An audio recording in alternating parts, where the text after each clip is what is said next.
Hey there, and welcome. Today, we're talking about something you probably use every single day, social media. But we're going to look at it a little differently, not as a distraction, but as your secret weapon for navigating your university social life. Let's get into it. Okay, so you're starting university. It's awesome, right? So exciting. But let's be real, it can also be kind of terrifying.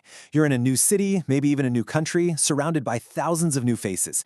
You literally have to build your social life from zero. It's a total reset.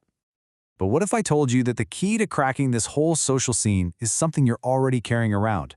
Yep, it's right there in your pocket. I'm talking about your phone. It's time to stop thinking about social media as just a way to kill time and start seeing it for what it is, a seriously powerful tool for connection. Right. Let's kick things off with what we're calling the freshman social reset. See, that blank slate isn't something to be scared of. Nope. It is a massive opportunity to build the exact social life you've always wanted. And to really make the most of that opportunity, we've got to get a little strategic about our online persona.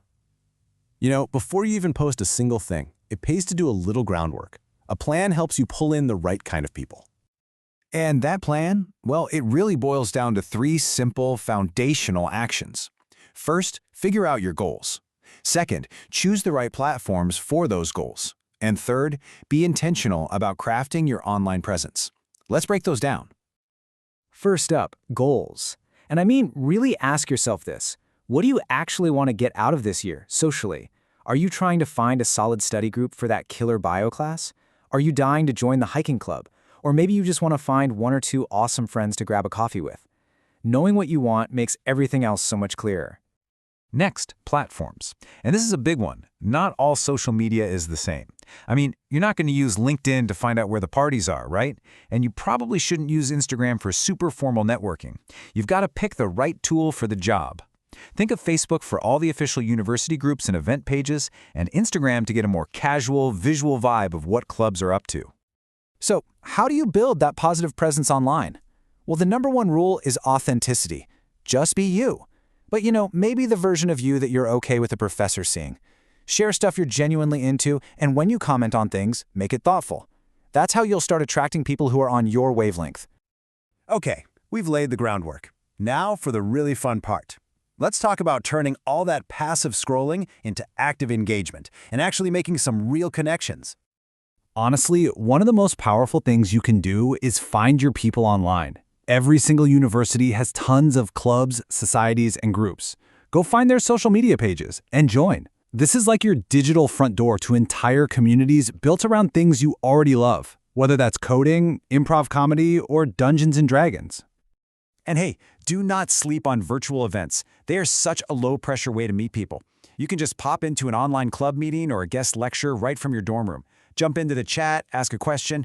You can meet some amazing people without ever having to change out of your sweatpants. Because that's what this is all about. This isn't about collecting followers or getting likes. Social media is the starting line, not the finish line. The real win, the ultimate goal, is to take these digital handshakes and turn them into actual real-life friendships. So how do you make that jump from online to offline? It's often way simpler than you think. It can start with just one thoughtful, direct message. If you had a good back and forth with someone in a group chat, slide into their DMs. Suggest a quick video call, or even better, ask if they want to grab a coffee on campus. That's it. That's the move that turns an interaction into connection. And that brings us to our final and maybe our most important section, the art of balance. Because it is absolutely critical to remember that social media is a tool to help your social life. It is not a replacement for it. Here's the best way to think about it. Your online life should complement your real life. It's the place to make introductions and organize things. But your offline life, that's where you nurture those connections. That's where the deep, meaningful friendships are actually built.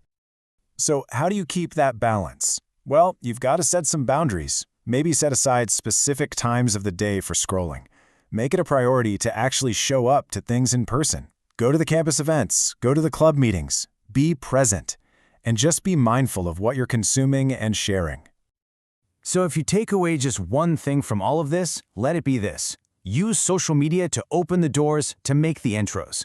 But never, ever forget that a great social life is built on genuine, real-life connections. So, here you are, at the beginning of this brand new chapter, with this digital blank page right in front of you. The question is, what's your first move? What's the first thing you're going to post, the first group you're going to join? Your university story is just waiting for you to start writing it.